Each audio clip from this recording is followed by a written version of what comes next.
Hello, everyone, and welcome to Everything in Racing. As you can see, it is just me with my guest today. There is no Ernie today. This is not going to be the regular setup for everything. This is just the way schedules worked out. This was the best opportunity to get you guys on board. So don't worry. Next week, we're returning to our regularly scheduled program. Ernie will be here, and you don't just have to listen to me. So, gentlemen, welcome. We've got Willie and Blake. How do you pronounce your last name again? Toler. Alrighty. You guys are actually our second father-son team that we're having on. A couple weeks ago, we had the Pittmans on, Logan and Brian, and just got to hear about how they got into racing. So what kind of, got you to drag your son into this, as I put it, world of horrible financial decisions? Man, 20-something years ago, we were at the Super Chevy Show in Virginia. First time I ever saw a junior dragster. My first thought was, man, little kids are in it. Look at the little slow thing. But then it came out there and went a 790. Like 20-some years ago. Yeah. And that thing's no slouch. And we sat there the whole weekend watching them while we were racing. And I was like, man, if I ever have a kid, my kid's got to do that. And I played around racing, doing a lot of Mexico racing, stuff like that. And he came along. He was about 5. I started looking into it. And his 6th birthday, I said, all right, it's time. Did not know the first thing. Yeah. I'll go on Craigslist at the time. I was like, hey, here's a junior dragster. It's 20 minutes from the house. Let's go buy it. Not go look at it. Let's just go buy it. I mean, that's the best one to buy, is the most convenient one to buy. Yeah. And we got down there. Here again, I did not have a clue what I was looking at. And I was like, he fired it up. It ran. I was like, okay, we got a car. I paid him for it. We took it home. It was a 790 Junior that I just bought for my 6-year-old. That's a little on the quick side there, bud. So we got home. We got it in the shop. We get the pedals adjusted to them. We're having a great time messing with it. And at my old shop, there was asphalt in the parking lot. I said, well, let's pull it out there and do a whole shot. He's 6 years old, just turned 6. I'm like, you're just going to go like 20 foot. You're fine. Pull it out there, fire it up. As soon as he hits it, he starts reaching before the cuts off. And he's just killing it. He's trying to climb over the side of this thing, trying to get out of it. Get me out of this death trap as quick as possible. So that was when I realized, hey, we got to make some changes. And I started reaching out, trying to find help. And I found a man. He quickly said, hey, please don't kill your kid. I'll help you. And he helped us. We got it slowed down, changed the motor, and it just took off after that. We had a blast. And it was to the point he was so little, I had to pick him up and put him in the car. And he'd go make his pass. So when he come back from making his pass, I had to pick him up and set him out. Yeah. I mean, that's how little he was. Yeah. So what are the rules at that age? Like how fast are you allowed to go when you're 6, and how far are you allowed to go? The NHRA is actually changing the rules a little bit. Okay. And it's all because of the stuff that happened, the COVID and the shutdown. But it used to be they were limited to 1390s and the 8th mile. And there was one particular motor they were only allowed to run. And it was a Briggs & Stratton LO206. It had to be a sealed motor from the factory, and it's got little seals in the bottom end of the motor. If they're gone, the motor, they won't let you run. Yep. And so we got that motor put in and set him up to run 1390. And as you get older, once you turn, I believe it was at that time like 8 years old, he can run 1190s. Now they've opened it up because the motors were hard to get during the shutdown. So there's several motors they've allowed you to run in those classes. Yeah. And then as you get 10 years old, you can move up to 890. And then depends on if you're running IHRA, NHRA, but it's either 12 or 13, you can move up to 790. Okay. So as far as I understand it, though, it's still basically just a bracket race for kids, right? So how fast you can go doesn't really matter as long as how consistent you are as a staggered tree still? Yes. Okay. It's all just like a 500 sportsman bracket race is what it is. Okay. he's always ran up against 790 cars. Even when he was 1390, he had to run 790. Man, I bet that's difficult as the 790, watching that guy get a half track before you're even allowed to go.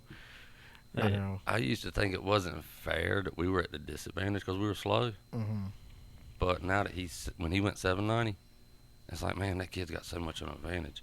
Because when like an 1190 car, when the 790 car's tree drops, that 1190 car's in your peripheral. When he's staring at that tree, that car's in the background. And so he's thinking, oh my God. Yeah. Well, how difficult is it not to just go? Because like you see the other guy, like as far as I'm concerned, I've always done heads up, right? So there's no stagger tree, there's no nothing. It's just the light goes and I go, right? I've red lit twice because the other guy red lit, right? I saw that movement and I went, oh, just let go of the button and I was off. So how difficult is that for you as the driver, sitting there watching that other guy go and having to be disciplined to not go?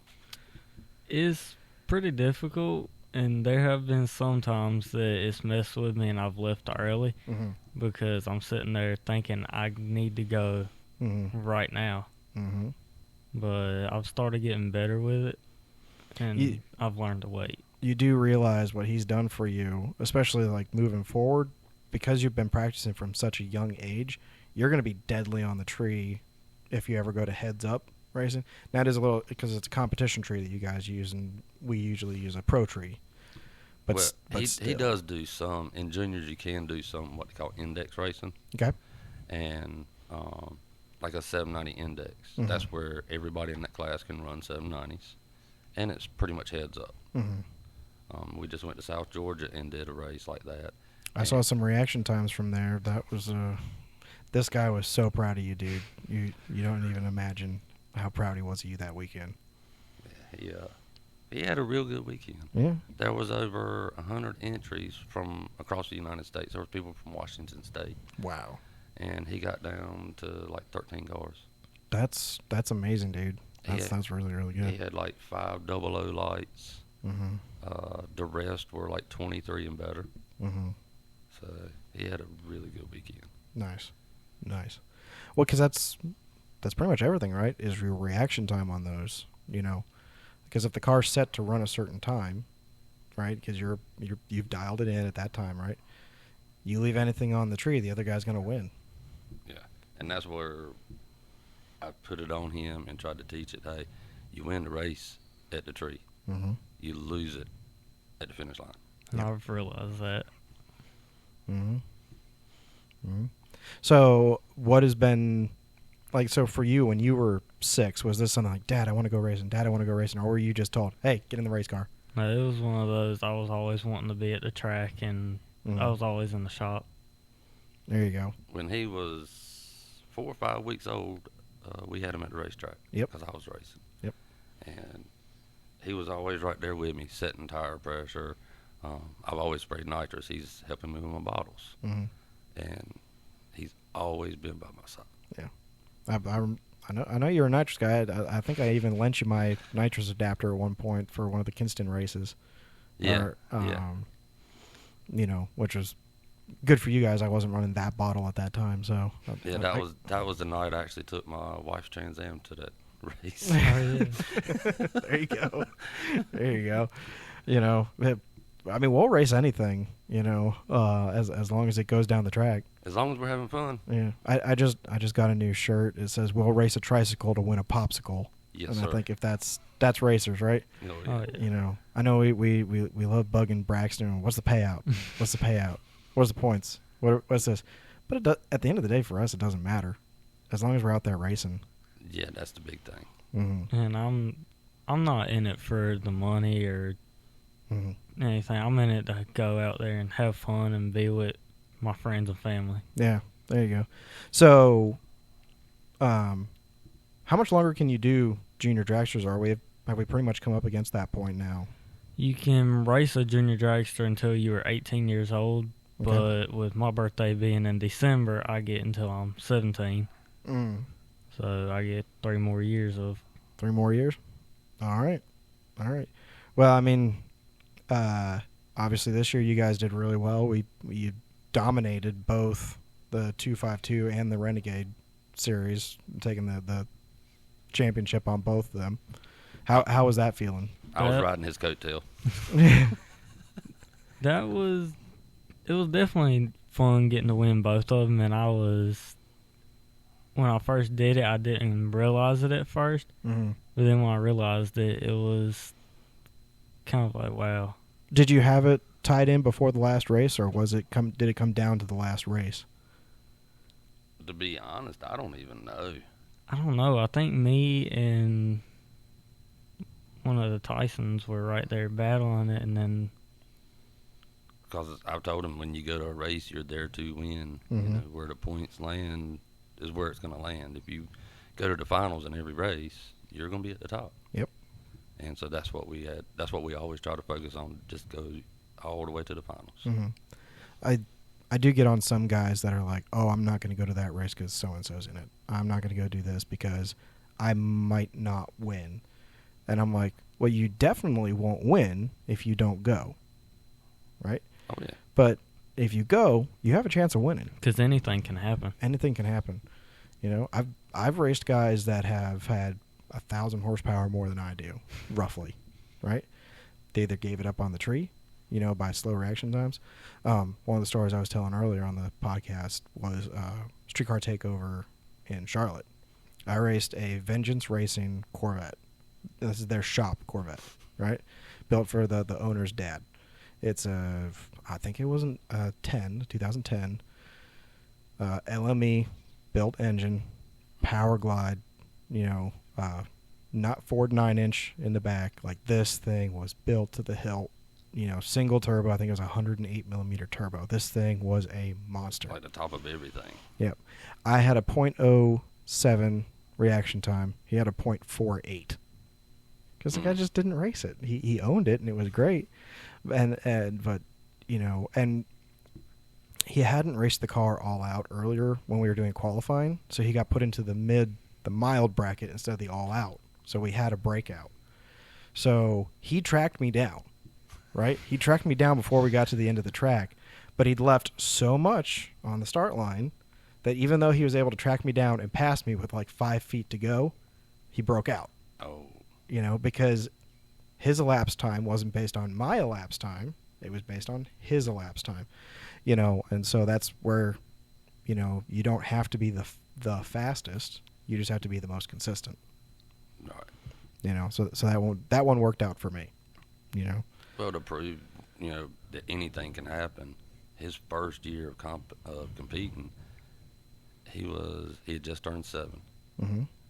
And he's out there racing kids 12, 13, 14, 15, all the way to 18. And I was like, if we can finish in the top part of the field in points, Mm-hmm. I'm going to be blown away. And it came down at the end of the year. We went into the final race in like 3rd place.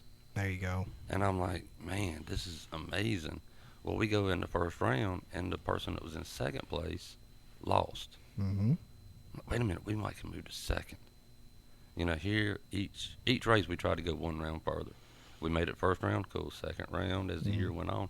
Well, we get to the last race, and he goes to 2nd. And I'm like, man, this is great. Well, the next round, the person that was in 1st place lost.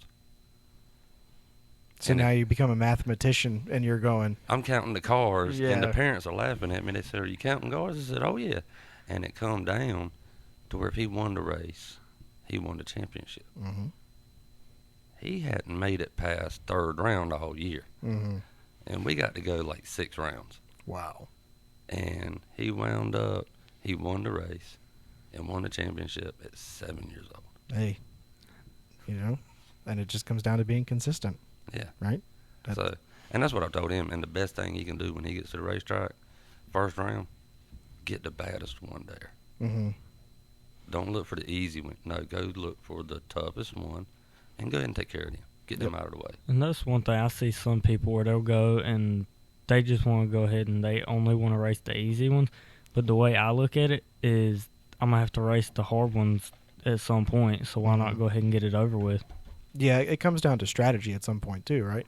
Because if they're ahead of you in points, right, you're going, okay, if I can knock them out in the 1st round, that's going to give me an opportunity to catch up.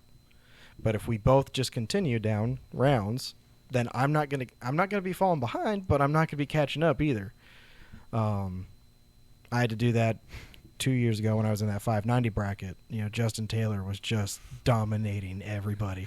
And like every race, they're like, anybody have a call out? And all of us look at each other like, okay, who wants to call out Justin? Which he never accepted any call outs anyway, so it didn't matter at the end of the day. But all of us, because we all knew what we had to do, we all had to beat Justin to move forward. And I mean, I think he only like lost 2 races that year. Wow. Like that's a strong year. Yeah, it was. I raced him in Hertford, and I ran a 597, and he ran a 593. Like when you're losing it by that close, you know, on and these are still street cars. These aren't, you know, junior dragsters that like every ounce and everything is checked. You know, it was like, holy crap, dude! Like how? You know, him and I mean, but it comes down to like what you guys are doing. Like he's been junior dragstering since forever, right? And their program is locked down. You know, and that's the one thing. The bracket racing is similar to the heads up. Mm-hmm. It's like when you go to a track, your first round, if you get a shakedown, you can take that data. You know where to work from. Well, if you go to round 1 and win round 1, that's more data. Each round you win, you've got more data to go through the next round. Mm-hmm. And that's where I told him to get the roughest one off the trailer with the least data. Yeah, we've got least little data, but I feel like we can take anybody off the trailer. Mm-hmm. And go ahead and get that out of the way. The more data we get, every round gets rougher, and it helps us. So you're speaking about data. What kind of like do you guys have like logs? Do you put it on a computer? Like how do you guys get and maintain your data? The juniors have what we use is called a micron, but they do have data acquisition on it, Mm-hmm. where it records your RPM, your cylinder head temperature, your exhaust temperature, and then we also use a weather station. Mm-hmm. And put all of our data into it to help predict what the ET will be. Yep. Yeah. So what kind of adjustments can you make on those? I've never worked on a junior dragster. You know, now I have a daughter now, right? And if 100% if she goes, Daddy, I want to go racing, well, you know what, Daddy's going to buy her a race car. You know, so what can you adjust on those things to make them go quicker, make them go slower? You can change weight around on it. You can take weight out, add weight, and you can also move weight around. Okay. And then on some of the newer, well, most of the newer Mike Pulses, Mm-hmm. I know for a fact you can move your spindles around on the front. Yeah. Because what he's talking about is like your stagger in the front end. Yeah. We can give it more stagger or less stagger. And by the rules, you're allowed 2 inches. And so we can move one forward, move one back, and it changes the reaction time on the tree. It also changes the ET on the car too. That's interesting. I've never thought about it that way.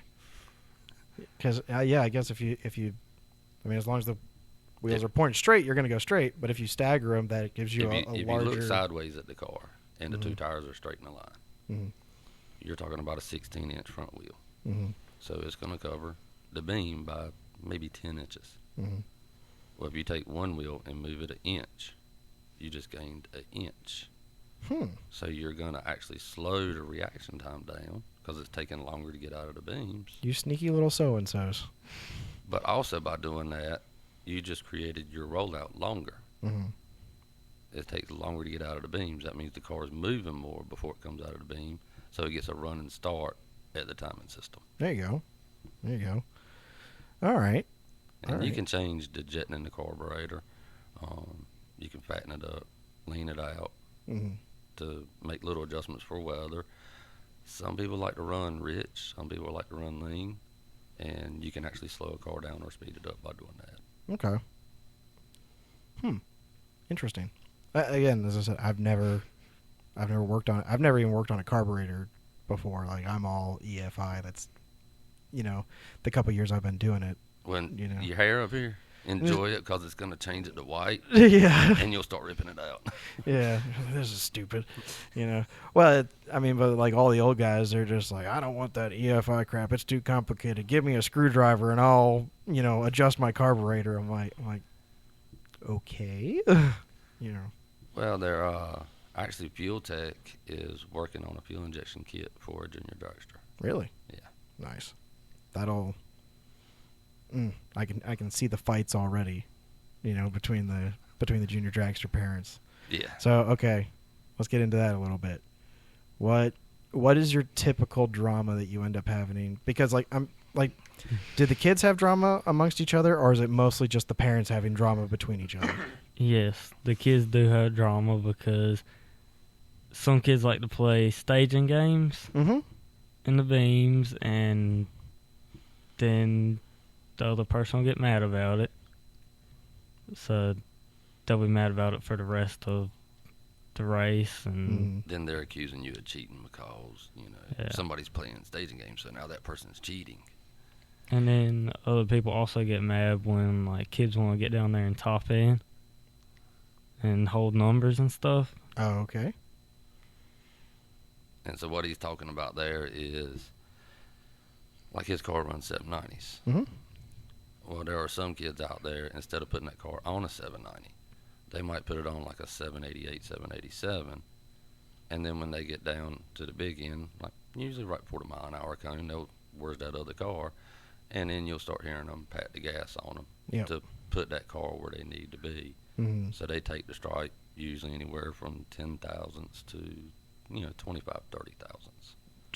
Just keep yourself just ahead of them and hope it's enough not to break out. Yeah. And he's had people accuse him of playing the staging games and, come up, the only reason you beat us because, you did this or that. And it's actually, no, he didn't. It's all part of the game, though. At the end of the day, there's no rules against staging games.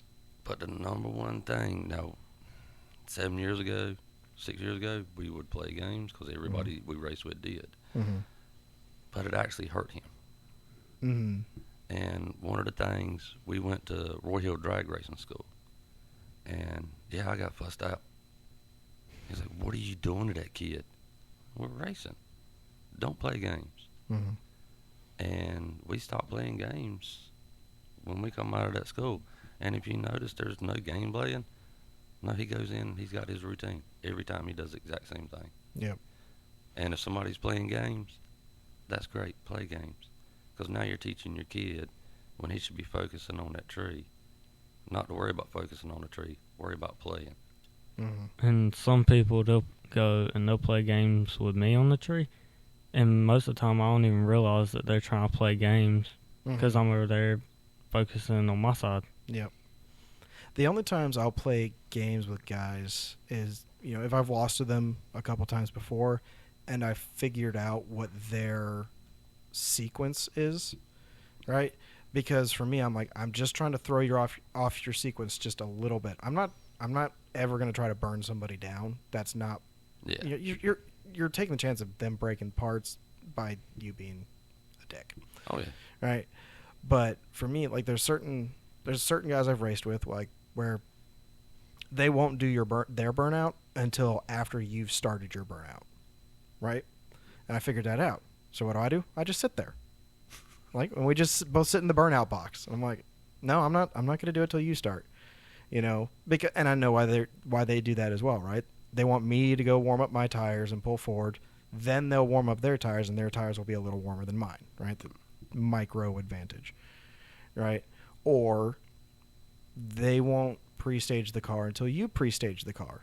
So we'll just sit there, right? I do have one buddy. He's got a turbo car, right? And he would not pre-stage until I pre-staged. So we sat there for 3 minutes on the start line, right? And finally the race officials came banged on our windows and said, if you do not put the car in the beams, you're both disqualified. You're done, right? So he was forced to pull forward and pre-stage, and I just went pre-stage, full stage, and put him on the clock instantly. which he wasn't able to build enough boost in time, which that's really what he was waiting for. He wanted to pre-build up his boost so that when I, pre-staged, he'd have more time to do that. Because on I don't know what it is like for you guys. On Pro Tree, we have 7 seconds. Once somebody is fully staged and someone's pre-staged, you have 7 seconds before that light is going to go green. That's how it is for us. Yeah, and so he red lit. So. And that's where actually Roy Hill worked a lot with him and said, don't worry about what they do. If they go in and double bowl, get your routine and get it under 7 seconds. Mm-hmm. And then as soon as everybody's pre-staged, you know what to do. You've got time. Yeah. And it helped him a lot. Well, and if you've built your car in a way that it takes more than 7 seconds to stage your car, you need to go work on it. You need to go work on your car. You need to set it up better. That's not the other driver's fault. No. That's your fault. And if you've done it enough times where the other driver is able to figure out that your car does that, again, it's not their fault for taking advantage of that. It's your fault for not fixing that problem. Exactly. Yeah. And that's a lot of it you see in juniors where a lot of the kids, and especially the younger ones, and they're learning. I mean, we were there. They have trouble staging the car. Mm-hmm. And like the parent's not supposed to touch the car at all as soon as it pre-stages. And you got some parents who go over there and push the car in and stuff like that. Well, we worked on his tune-up enough and his chassis setup to where I should never touch that car. Mm-hmm. I don't care if he goes to a no prep race or a radial prep race. How tight that track is, it doesn't matter. His car is going to go in that beam. I'm not going to touch it. Where some other people, they just have trouble with it. Mm-hmm. And then you see the parents reaching over there. And because what they'll do is some parents will grab that car, and instead of just pushing it in the beam, they put the car in the beam where they want it. Mm-hmm. And then that'll help their kid on the reaction time. That's where, like, if I go and I pre-stage and that track is prepped tight, if I can feel it's tight, I know if I can't roll my car, I'm going to need to try to wobble my car so that it'll start to roll. And at that point, if I can't get my car in, then that's just, I can't get it in. Mm. But that's where test and tune, we've no telling how many passes we made testing that car and tightening it up to make sure he can get in there.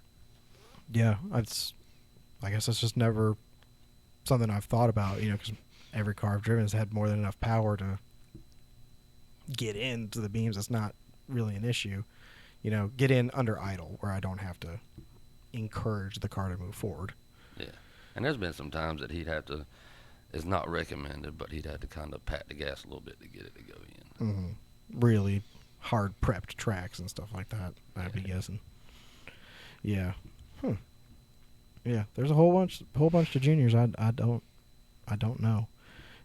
Now I have seen some pictures of is it a Blazer that's being worked on or Yeah, that was the Blazer. I bought it. We bought it 4 or 5 years ago. Mm-hmm. 5. And just so I could have something to play with. Yeah. Because I used to do, like I said, I used to do racing, and then I sold all my stuff to kind of fund him racing. And I started back playing. We ran the 590 class last year with it in 252, and we ran some 252 events before.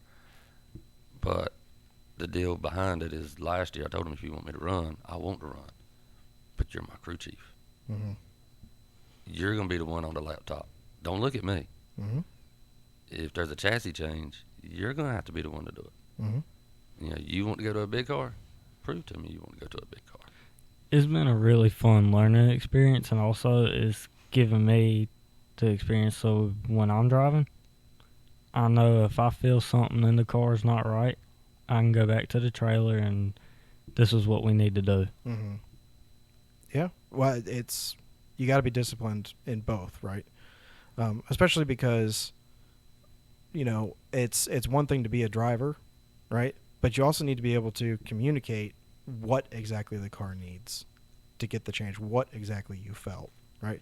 And if all you do is drive the car and you don't work on it, you can just say, well, it felt a little bit like this, or you go, no, it was, the rear brakes or whatever the problem was with the car. And you're able to articulate it better. That's been one of the things that ever since he started racing juniors, mm-hmm. I told him, I'm not changing the oil.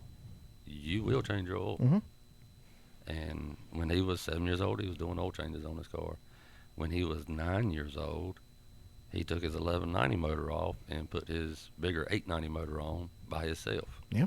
And I was taking videos because I was sitting in the shop having me a cold drink, laughing. Yeah, there you go. Well, Dad, I can't get it figured out. Yeah. But that's going to make you a better, mechanic, racer, and running a program moving forward, right? How many of your buddies that aren't in racing can do their own oil change? None. I didn't grow up with that. My dad was not into cars. I wish that he would. He always had a nice car, but we were never allowed to look at it or touch it. And I say nice car like it was like a BMW Z4, and he had a Mustang for a little bit and then sold that. And he's always, I finally brought him really over to the dark side, and he's got a GT350 now. That's named Baby, and I do all the maintenance on it for him because he's just like, oh, it's got oil. I was like, you need new oil. That was with a Ford, they'll keep you busy working on them. Yeah, I mean, it's just because they're so fast, they break everything. Yeah. Yeah. Well, so racing a Blazer, how are the wheelies there, Bo? He's getting them under control. I mean, it was people don't understand how interesting it was. I'm out there with my 13-year-old, last year with my 13-year-old son. Mm-hmm. He just put a tune-up in it. Mm-hmm. Dad, go let go of the button. It's either going to go, stand up, or go boom. Yeah. Well, how many front shocks have we replaced from coming down from hard wheelies? None. Wow, that's amazing. Because the only Blazer I've watched a whole lot of is the one on Cletus's channel. Yeah. They have replaced everything in that car like 5 times over because, it just does a huge wheelie and it comes down hard, and new motor plate, new front shocks, new. Well, actually, after, I think it was like the second race last year, I actually went to under the chassis and we cut some steel plates and we added what we call wheelie skis to it. Mm-hmm. So when it comes down, it's got like an inch of metal ski there that it lands on. Yep. And so when you see it come down and the sparks go everywhere, yeah, we didn't break anything. We're just wearing those skis down. Leaving nice little divots in the track, and yeah. Track comes back. Stop digging up my track. Now, one of the first times he was tuning, I told him, I said, we need to bring the nitrous in pretty quick because we were at a race. We were really outgunned. Mm-hmm. And he found out decimal points matter. I did. What'd you do? I did too many zeros in my .08. I told him, I said, we need it all in at like 0.8. Well, he set it up for .008. That's instant. It moved about 3 inches. It took off, and as soon as it left, the front end slammed back down, and the transmission was done. Destroyed a planetary and a power glide. And just me being who I am, I get out looking at him and laughing. Everybody's like, oh my God, are you all right? I just look at him, what did you do?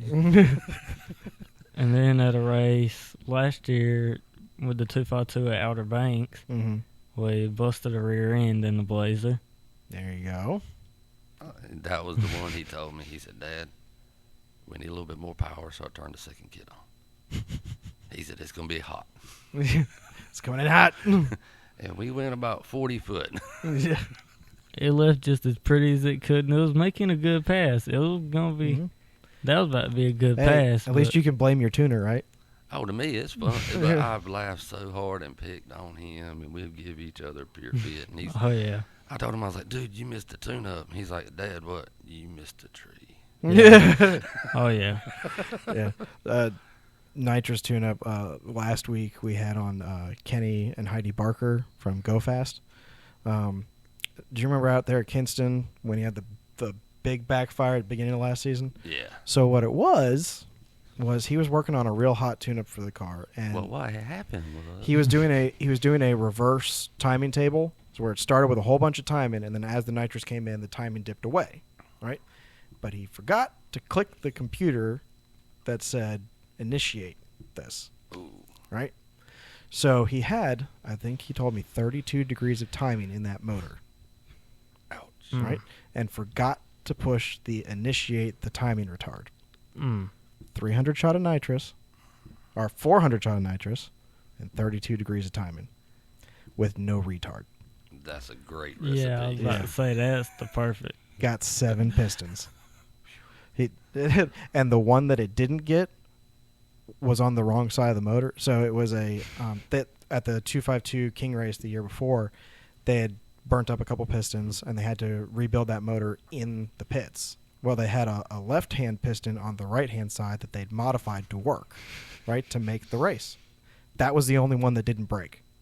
Should have put them all in there backwards. Yeah, just put them all in backwards, and then you have a perfect motor. It's never going to break.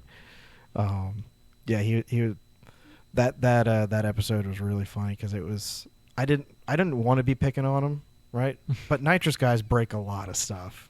Oh yeah, we'll tear up anything. You'll tear up anything, and so it was just a constant. Well, we did this, and that tore up that motor, and so we had it apart. We rebuilt the entire motor, we put it back together, and then it did again. I'm like, well, I will say this that knock on wood,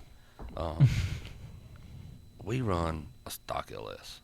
And when I say a stock LS, the first motor we put in, it was a 5.3. We did it right. He pulled it down. I was showing him how to change the bearings. We put new cam bearings in it, how to check your bearings. He cheated on file fitting the rings. I got a hand filer where you hand file them. Well, I look over there and he's got the impact gun on the little nut on the handle. And he's like, Dad, this is a lot easier. And he just, I found out if you go too fast, the grinder goes flying. yeah. But, and we did that motor perfect, put it together, did not have any issues. I said, but we need more motor power. So a buddy of mine, we were at the first race of last year at Northeast Dragway. And super good buddy of mine. Drew him first round. And at this point, old monkey boy over here is trying to put the blazer on his roof. And he told me, he said, look, it's not that hard to do. He said, don't mess the blazer up. He said, I don't care if you mess the motor up. He said, we got a 6.0 we need to put in. And so he put, what was it? It was like 250 out of the gate. It was 300. 300 with another 300 on at 60 foot. It was 300 and 325. So my 60 foot caused, he had pulled so much timing out of it. 60 foot was like a 1.6 60 foot.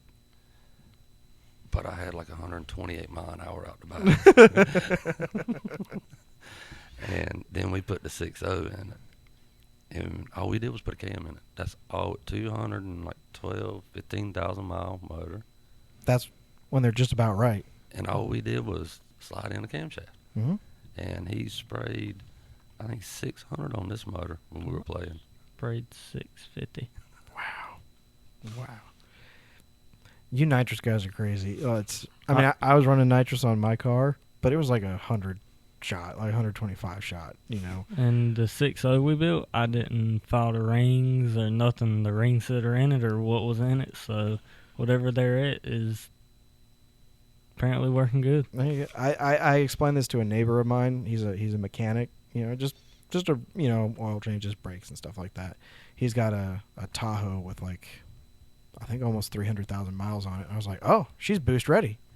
He goes, You need a power adder. he's like, what do you mean she's boost ready? I was like, for LS guys, especially when they're doing junkyard motors and stuff like that, if you go and you check the car and it only has 100,000 miles on it, they're less likely to pick that one than one that has 200,000 miles because everything's wore in on the 200,000 mile It's one. ready. It's ready. I was like, the 100,000 mile one, you got to do some work on that one so it can take a 200, 300, 400 shot of nitrous. Yeah.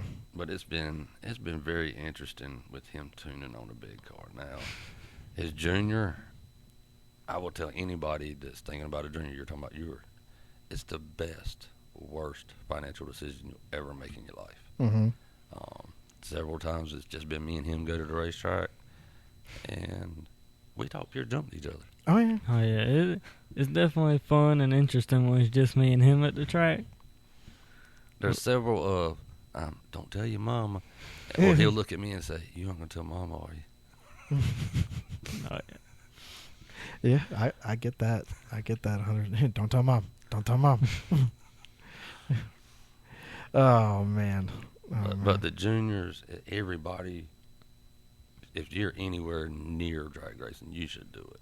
Oh, yeah. Just to bond that you wind up with your kid. Mm-hmm. I mean, it's been amazing. We've met some very amazing people. Some people mean a lot to us. Oh, yeah. You know, we met some other people, but you wind up meeting some people from completely, like, several hours away. Mm-hmm. I mean, we met some friends out of Maryland and all up there that ran juniors at the time, and man, we still talk to them to this day, and their kids been aged out for several years. Yeah. What I like about it and the idea behind it is, like, let's say you're doing soccer, right? Well, you can't really help with that, right? You can drop them off at practice, but as far as that goes, that's where dad's contribution ends. Yep. Right? Baseball, football, any of those sports. This sport, it has to be a team sport. Yeah, there's one driver, but you can't do it all on your own. Well, and especially on race day. Yeah. Right? On race day, I have a team that comes with me. You know, like, I work on my car. You know, I've pretty much done every step on my own with the assistance of one friend, right? But on race day, him and another guy named Frey come with me, the black guy Frey that you've seen. He was on one of the episodes recently. And on race day, I don't do anything.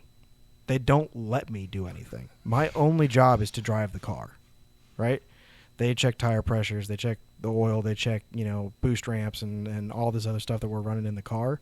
And if I try to work on the car, I get shooed. They're like, go away. You're just supposed to sit over there and look pretty. And I'm like, I'm pretty ugly, so it's hard. That's a lot of work. It's really hard to do. And there's one thing with my junior. Mm-hmm. I've started getting into doing the tire pressure on it because he showed me where to do it on a junior and how to do it. Mm-hmm.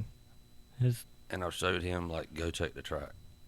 Because we'll adjust tire pressure 3 or 4 psi depending on the track. Yeah. And I want him to know how to do that because that matters. You know yourself. It matters in a big car. It does.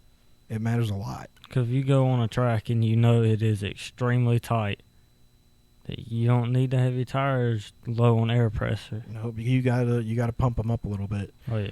You know, because it'll affect your 60 foot.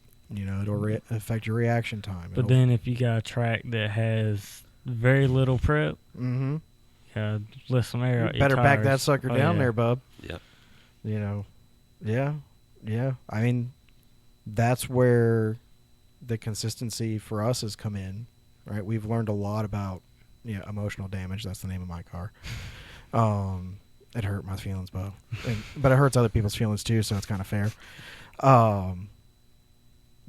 But it is one of those, like, I don't know, you guys probably know some other people, they're afraid to turn the car down. Yeah. They're like, because if we don't run a personal best every time we run the car, we're going to lose, right? I've made it a point to my team. I was like, I would rather make the trip than not make the trip and lose. Yeah. I was like, I'd rather make the trip and lose than not make the trip and definitely lose. I was like, so if we have to back the car down to assure that she can get down the track, do it. Oh, yeah. And then at that point, it's on me as the driver to cut a good light. Which, do you know Tyler Murphy and his son? They run in the, I think they ran Extreme Street. He's got it's a New Edge Mustang with an LS in it. Know of them. We don't really know them. Yeah. His son is one of the best crap talkers I have ever found. Like, I raced against Tyler at the no prep race, and I'd been trying to use the trans brake. It just, track was not there to take it. So when I went against Tyler, Dorenzo convinced me to go foot brake, which I'm like, I don't want to do that. My reaction time's going to be absolute crap, which it was, and like, my brain was just all over the place. So when that tree started to come down, I was like a 0.6 on my reaction time, like the worst reaction time I had all season. And his son comes right up to me afterwards and goes, "Were you eating a sandwich? What were you doing in there?" I was like, "I used to like you. You used to be cute. Now you suck." And after that, every single race, he'd be like, "You plan on sleeping on the tree today?" I'm like, you just wait until you're not a minor anymore. And the bad part about it, if he's worse than about a 50 or a 60 on the tree, I'm hard on myself. Mm-hmm. I'll try to talk junk, but he's over there talking to junk before I can even get there. I mean, he's all over himself. Mm-hmm. If I'm worse than a 50, I'm mad at myself saying I got to do better. Even if I win that round, Mm-hmm. a 50 is not good enough. I need to be 20 better. Yeah, no, I agree.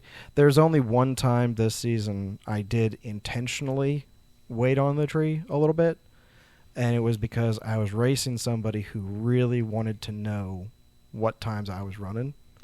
So I was like, he's going to try to leave at the exact same time as me so that he can gauge based on where my car is and his time where my car is. So I intentionally I gave him the hit. I didn't tell him I was giving him the hit. But you let him take the hit. I let him take the hit and then passed him on the big end. And he was like, he came up to me afterwards and he's I had run a 553 on that one. And he goes, "Oh man, that's a great 580 car you got." I was like, "Yes, sir." Well, Absolutely. He was racing a kid one time, and it was a beginner. And I told him, I said, the kid's not going to be on the tree. Mm-hmm. Back off the tree. Well, he backed off, and he was like a 130, 150, somewhere in there. The other kid was a 001 red. And we've also lost one where the kid, because some people just hit it and get lucky. Mm-hmm. And that's why I said, I'm never telling you to back off the tree, kill the tree every time. Mm-hmm. Yeah. Yeah, well, especially when you make that step up to just straight up heads up racing where there is no breakout, there is no nothing. It's you have to kill that tree. Now, I will say we started playing around, letting him drive the Blazer a little bit. Mm-hmm. On motor, not nitrous. And the first time he drove it, shouldn't have done it, but he did it at the no prep race. Mm-hmm. A bunch of stuff happened, and they said, "Was he going to drive?" I was like, Was it that Rockingham? "Yeah." I was like, Yep. "Sure, yeah, he's going to drive."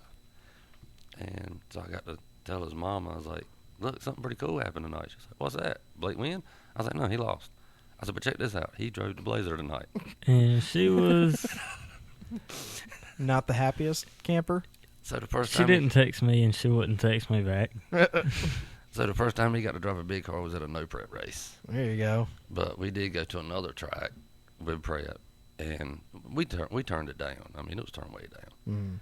And we turned it up and let him make a pass on motor and foot brake it. Well, he was a 12 on the tree. On a foot brake, that's still amazing. And so we're all talking junk. We're having a good time. Mm-hmm. He's feeling, just up there at the top. Mm-hmm. Well, one of our buddies is sitting there talking junk. They're back and forth, and I'll let you have that one. So he was sitting there, and he come up to me. I said, "What you know about that 12 on the tree?" He said, "You ain't got nothing." He said, "I'll put a 00 on that 12 light." I said, "Okay." I said, "You really want to go 00?" I said, "I'll go 00 too." He said, "You can't." He said, "I'll be 00 every time." He said, "You can be that 12 you want." He said, "But I'll be 00. So I looked at him and I said, "Daddy, can I go make another pass?" And he said, "Yeah." And when I went up there and made the pass, I was a 00 something on the tree. Like 006. The There next you pass. go. There you go. And then we come back to the trailer. I said, "What you know about that 00?" There you go, man. There you go. Yeah, I've never been that fast on the tree, But this is where he's like 8 years in the juniors, Mm-hmm. and this is what's being grilled into him. Mm-hmm. Yep. Yeah, I mean, it absolutely is, especially in bracket racing, everything is that tree. Oh yeah. What you do in that tree. There was something specific I was going to ask you guys, but it's If it's something that got broke, it was his fault. absolutely Probably. It's always the tuner's fault. Probably. It's always the tuner's fault. I told that to my tuner. I was like, when the car does its personal best, that was me. When something breaks, that was you. hands down.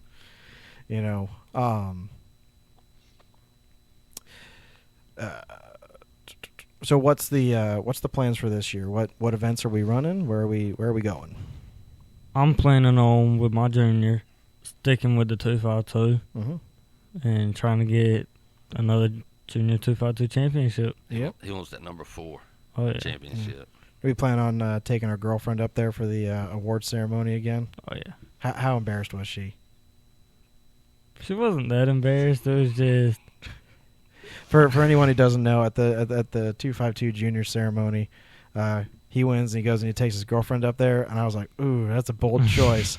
And then somebody started went, ooh, and it was like the whole 200 dudes are, ooh. I heard everybody, and I was like, great. I was like, you could just see the red going up his cheeks, and she's just like, I don't exist, And then you had to go up there again because of the Renegade. And I was like, here it goes again. Glutton for punishment over here. Yeah, she wasn't going to go with me for the Renegade one at first, but then I finally talked her into it. So there you go.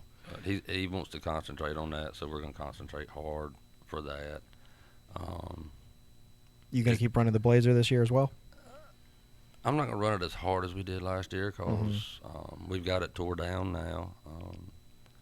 Everybody knows kind of what happened at the King race last year, a bad wreck, and my Blazer was not as safe as it should be. And I looked at him. I told him he was not making any more passes at all until he had more safety. I told him I was not allowing it. That's a big part of why my car's down. Is and for anyone who doesn't know, that doesn't follow 252. Tyson had a really bad wreck.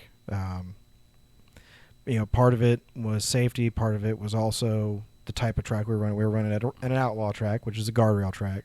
So, did they ever figure out exactly what happened to get that car out of shape? I've heard a bunch of different stories. I don't know exactly. The biggest thing I learned, and there's been bad wrecks at Galot. Look at the wrecks that happened at South Georgia. And that's where me and him talked about it, and he said, Dad, you got to be safe. Well, in my mind, I'm thinking, I'm not worried about me, but you're going to start driving the Blazer. We got to be safe for you. Yep. And so we've cut some of the roll cage out and updated it.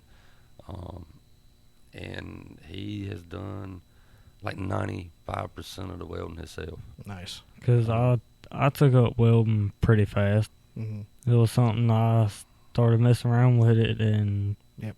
Let me finish what I was the story. So Tyson's car went up over the guardrail and flipped like 4 or 5 times, 6 times. End over end.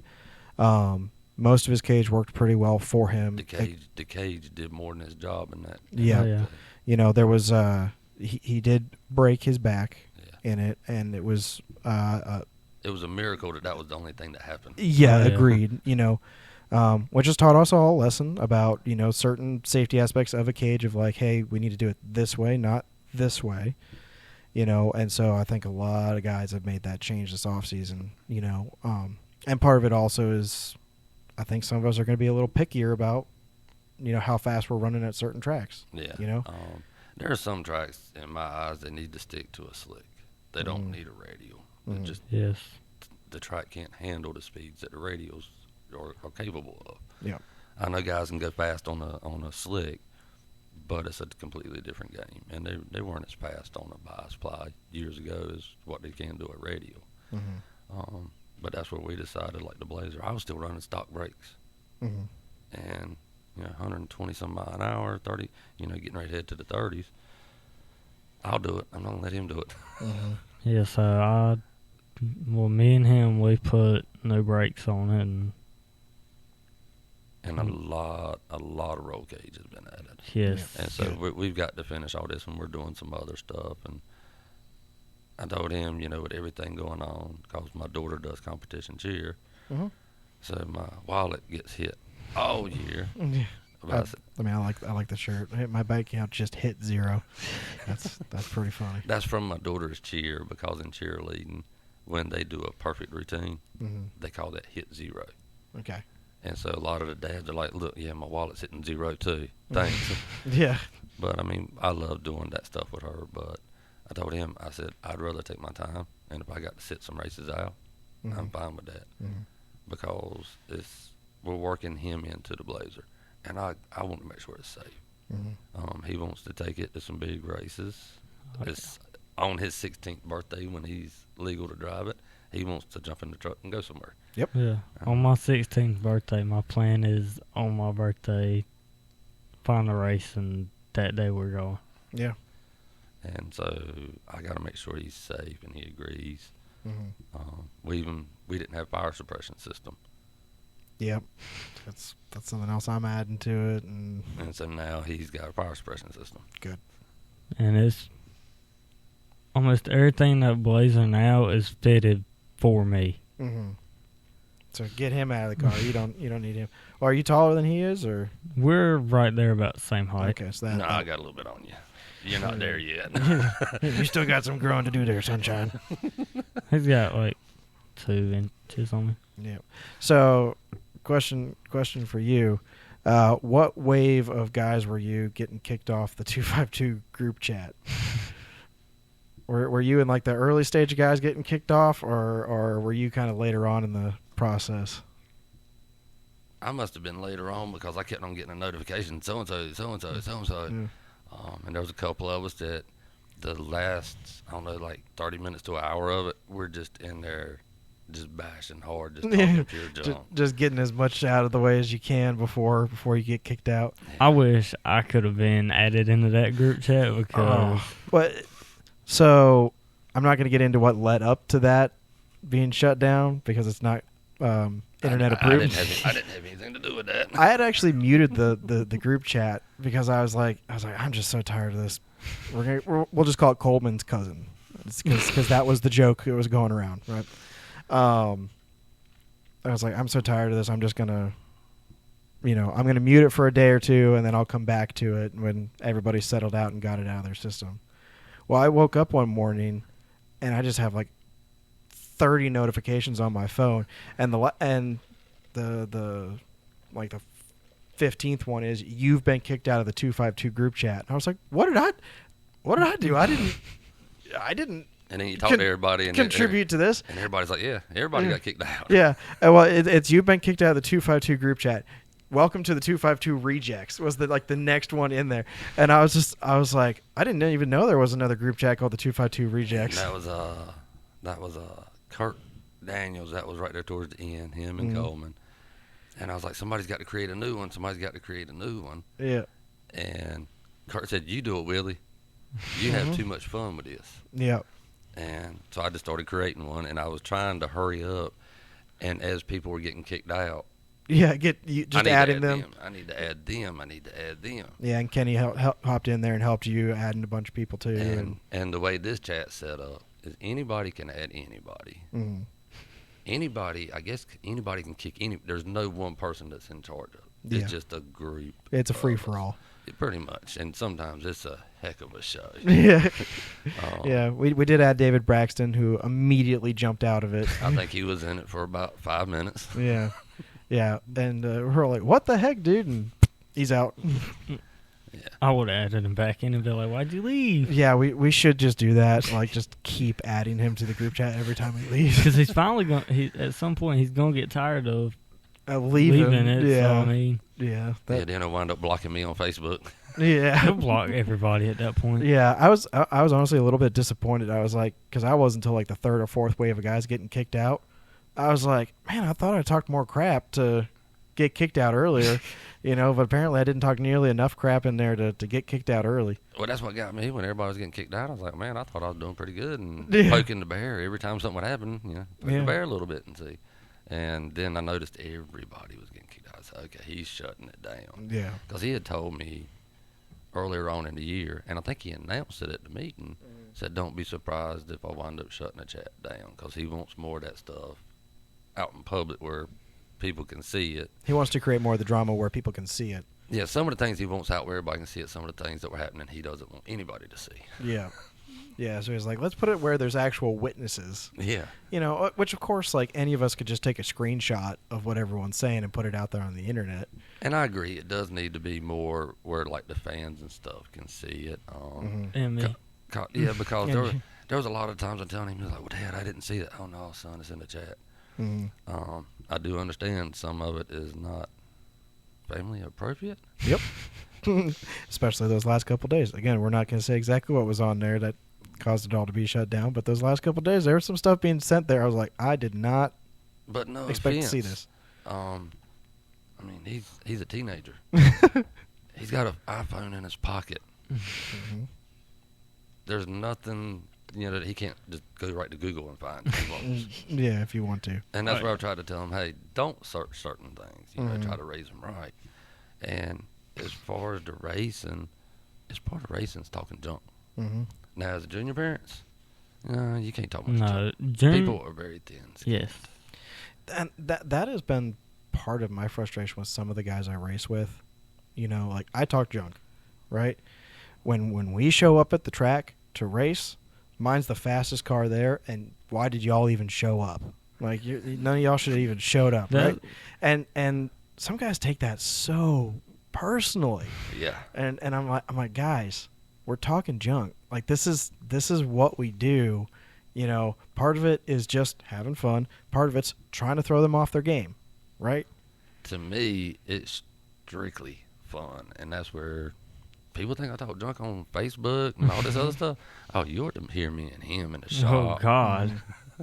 And especially if we're at a race and it's me and him, and it's like just me and him. Oh, yeah, when we get in the trailer, when we get in the motorhome, we're talking pure junk to each other. Oh, yeah. He's looked at me before, and I was like, dude, you did decent on the tree today. He said, well, I had to because you sucked as a tuner. I'm like, dude, what? Yeah. I mean, when Nick or Frey shuts my door before they send me down the track, usually the last thing they'll say is, hey, don't suck. And they slam that door shut. It's like, okay. And the last thing I do to him before I fire him up, and this is I'm truly worried about his safety. Yeah, he's in a junior, but juniors have been in some bad wrecks. And part of our routine is I go over there and I hold bust my fist out for a double fist bump. Well, when I'm doing that, and I did it for a couple of years before he figured out what I was doing, but when he raises his arms up to fist bump me, I go from head to waist on it. I make sure his harness is buckled, his coat's zipped up, his Hans is on like it's supposed to be. Because there have been times I've gotten in my car and my coat was not zipped up, my Hans wasn't hooked up, or... No, sir. And that's where I stop him, and that's why I had to get in that routine. Like, hey, I'm going to get my double fist bump, and I can see. And there's several times that he doesn't put his arm restraints on. And it's like, yep, I'm going to sit right here, and he'll try to fist bump me, and I'm just, no, dude. And he'll hop up, and he'll throw them on. Yeah, that was, I've tried to preach that to the guys I raced with, because I've always been in like the daily driver class, which is your street car, you're just not fast enough to compete with like Lance Abbott, right? Because my car weighs 3740. So define street car. Yeah. Oh, I mean, that was the last couple episodes. I've asked everyone, what's your definition of a street car? I know what mine is. I know what mine is. What's your definition of a street car? He thinks his junior's a street car because he drives it he's drove it on the street before. Yeah. If you drove it on the street, if it has been on the street and you can drive it on the street car. Yeah. Okay. There is, because if you look it up in the dictionary, there is no set definition of what a street car is, right, as far as drag racing goes. What I tend to find is most guys' definition of a street car is whatever their car can do currently. Yeah. Right? And anything just beyond that step, that's a pro mod. That's not a... And that's where people... That's not a street car. People, it wasn't so big this year, but what was it, last year, the year before, when Jeff Lutz was coming out with that pro mod as a street car, and people were all upset about it. Well, can he drive it on the street? Yep. If he can, then... Can it make the trip? Yeah. Which, I mean, this year at Sick Week, it kind of made the trip.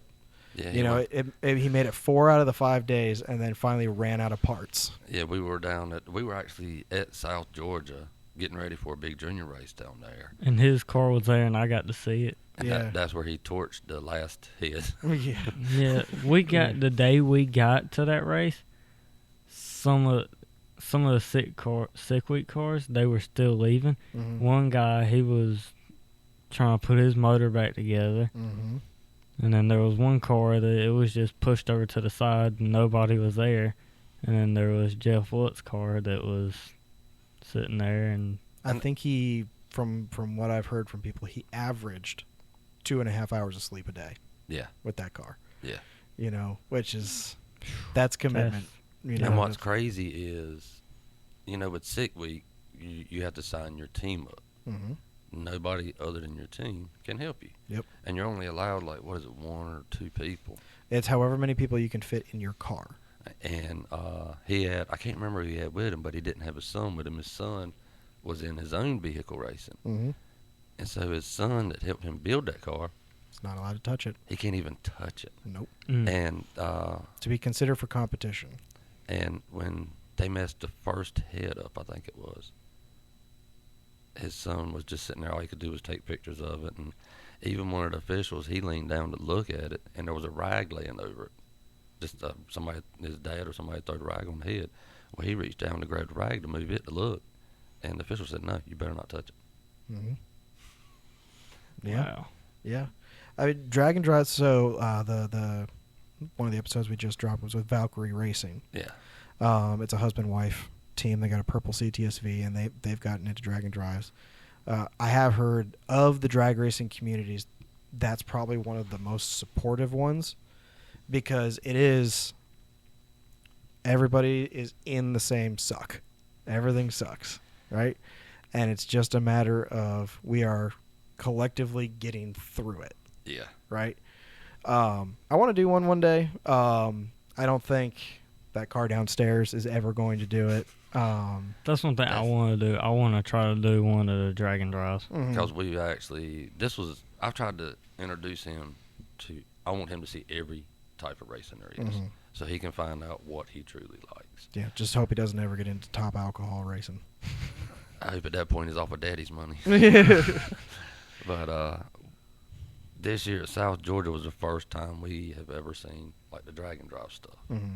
And Did you get to see Snot Rocket while I was down there? Yeah, and we got to talking to a bunch of people, and we get headed home. Well, we talked about it the whole weekend, and on the way home we talked about it and got home. And I bought a little S10 4 or 5 years ago, and I raced it a ton. It actually had the world record for stock long block 4.3. And I'm gonna ask a question here though, real quick, okay? Was that no time or time shown? back then, I mean, it was time shown. Okay. I have a deep, and I'll tell deep suspicion of no time racers that claim records. They're like, No. I've got the fastest IRS Mustang, and I'm like, well, every time you go through the beams, it just shows 3 little stripes up on top. It So does that's not nothing. show us a time. You cannot claim a record. I mean, my gosh, how many know. how many 3-second cars have run to 252? There's been a bunch because nobody sees the time slip. Yeah. But no, I mean, with this truck, I was proud of it. Right there at the end when he was helping me, it wound up running 698, There you go. and this is a stock long block stock camshaft, 1/8 mile or 1/4 mile? 8 mile, 1/8 mile. 4.3 S10, power windows, door locks, tilt, cruise, air condition. Mhm. You know, we drive it everywhere, and it had a shot of nitrous, but it went 690s. There you go. And but we were talking about it, and I think we're gonna put an LS in it. He wants to go to the dark side, but Coyote Power Band. no, he wants boost. Oh, boost. Yeah. but I think that's what we're gonna do. We're gonna build that truck as a drag and drive truck, There you go. There you and go. then me and him can just go have some fun with it, doing some drag and drives. One of the recommendations I have seen for drag and drive vehicles is use as much stock available parts as you can. Something you can stop by O'Reilly's Yep. or Advance Auto and get, right? Don't get some fancy water pump that they only make 2 of them a year, Yeah, right? Because if your water pump comes out, it's a lot easier to run to O'Reilly and get one and throw it in there than it is to try and find the one other one that might be somewhere in the country and try to get it overnighted. And that's what the guys were telling us. They actually had to. I think they were putting pistons in that car. I think they got a piston. One of the guys in South Georgia. They got a piston and had to do all the every bearing in the motor, like every single one. Yeah. Well, it's like that's one of the things that Brett LaSala was saying about Snot Rocket. It's still running a factory water pump. It's still running a factory alternator. Yeah. Right? Because he did actually build it as a drag and drive car. Yeah, it's running 624 in the quarter mile. But he can go to AutoZone, Advanced, O'Reilly's, whatever is right around the corner. And pick up whatever he needs to and keep rolling. Yeah. Like obviously there's some just straight up race cars because it's the fuel pump in it is a mechanically driven pump, and stuff like that. Because like at those levels, there is no factory pump you can get to provide enough fuel for that car. Yeah. But no, that'd be awesome to see you guys do a drag and drive. Yeah. I have no idea what I'm going to do mine in one day, but I know it's not going to be emotional damage. Well, I figured this would be cool because it's a truck that I bought so long ago and have had all these years. And I've had a hard time saying, okay, we're going to cut this truck up. Mm-hmm. But he said, Dad, let's do it. So, all right, let's do it. Yeah. Well, from what I've seen, the S10 wheelbase is a really good racing wheelbase. It's better than a Blazer. Well, yeah. There's most everything is better than a Blazer as far as that goes. I think the only other thing that's just as bad might be a Gremlin. Yeah. But yeah. Gremlin's better because it's lower down. Yeah, that is one of those where I did have a S10 at one time that we were building, but then that truck was going to be way too much for me. Mm-hmm. Yeah, we wound up with a full tube chassis S10. Nothing original other than the outside sheet metal. Mm-hmm. And when we say outside sheet metal, we had skinned. It was just the outside. There was no bracing on anything. Well, I could take the body of it. I could go up to the door and I could push it in and pop out. Nice. I could take it and I could grab the bed and I could wibble it. Yeah. We were aiming for it to be somewhere around 2,400 pounds race ready. With me in it. Wow. And I'm not ready for him to go that fast. Because if you look at where it fit, it only fit in pretty much like you rump what you brung stuff. Yeah. And you're up there riding with Coleman. And so I'd be 16 running with them. He's not going to be going low force for a while. Yeah. Yeah. Well, I mean, even Coleman's stepping up his program. He's has he sold the Vega yet, or does he still have it? I don't know if he sold it or not. I know last weekend he still had it for sale. Mm-hmm. But yeah, he's building a nice car from the pictures. Yeah, those pictures are looking real nice. I think it's going to be a little while till he's done. I think he said he's going to sit out this year. Yeah. Just to make sure he has enough time to make sure everything's perfect. Yeah, several of us have made that decision. Yeah. To sit out a season. A lot of that is also demanded on finances. Yeah. It's I don't have any big fancy sponsorships. I don't get sponsored, but he's been sponsored. That is one thing I would like to do is I would like to thank all my sponsors, which is CompuCar Nitrous, Renegade Race Fuels, Daytona 1, Roy Hills Drag Racing School, and Plastics Plus. Plastics Plus, nice. All right, guys, go check out those sponsors right there. Tell them, Blake sent you, and that way next year they'll be more likely to sponsor him again. Because I've talked to a couple guys and they're like, I just need a sponsor. And I'm like, what are you offering? Right? Because if you don't post to social media hardly at all, you don't, you're not winning, and so what are you actually offering to a sponsor that they'd actually want? Right? And there is one thing that, like, CompuCar, that was one of my first ever sponsors. Mm-hmm. And they've been with me since I started. Yeah, it's going 7.5, almost 8 years that CompuCar Nitrous has sponsored him. That's awesome. Awesome. And we actually stopped by there. On our South Georgia trip. On our South Georgia trip, we stopped off in Augusta and hung out with Mr. Ernie. Yep. And he's like, wow, what happened to my little boy I was sponsoring? Yeah. You know, he's almost my height. Yeah, he's almost. Yeah. Shouldn't you be in a big car now? Well, that's what he told him. He's like, when we were making that move, he said, I've got to get you a nitrous kit together. Mm-hmm. Yeah, he told me that when I get in a big car, I gotta call him. There you go. There you go. Well, guys, we're going up on a little over an hour now. I can see on my timer there. The time has absolutely flown by. Oh, wow. It's been fun. It's been fun. Thank you very much has for been coming fun. on. Thank you for having us. Good luck with this season coming up. Thank you. If you win again, or even if you don't, you're more than welcome to come back on in the future. You know, hopefully Ernie will be here and ask a little bit more intelligent questions and not so many But it's been very fun having you guys here. And until next time, good luck and be safe. Thank Thank you. you. All right. Thank you.